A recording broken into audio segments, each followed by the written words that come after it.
सिद्धेश्वर तलावात बुडून शासकीय तंत्रनिकेतनच्या विद्यार्थ्याचा मृत्यू. बुडणाऱ्या मित्राला वाचवताना दुसऱ्या मित्राचाही जीव धोक्यात. तिघे मित्र सिद्धेश्वर मंदिर इथं दर्शनासाठी गेले असता घडली घटना.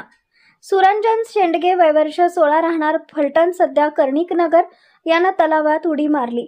पोहताना सुरंजन बुडू लागल्याचं लक्षात येताच आयुष माळवतकरनं मदतीसाठी घेतली उडी. आयुष ही बुडू लागला. बोट चालकांनी वेळीच आयुषला बाहेर काढले. दोन मित्रांना बुडताना पाहून रुपेश बेलेराव घाबरून बेशुद्ध. रुपेशला शासकीय रुग्णालयात उपचारासाठी दाखल. घटनेनंतर फौजदार चौडी पोलीस तात्काळ घटनास्थळी दाखल. अग्निशामक दलाकडून 3.5 तास शोधकार्य. अंधारामुळे रविवारी शोधकार्य थांबवले. सुरंजन शेंडगे अद्याप बेपत्ता. सोमवारी सकाळपासून पुन्हा शोध मोहीम सुरू.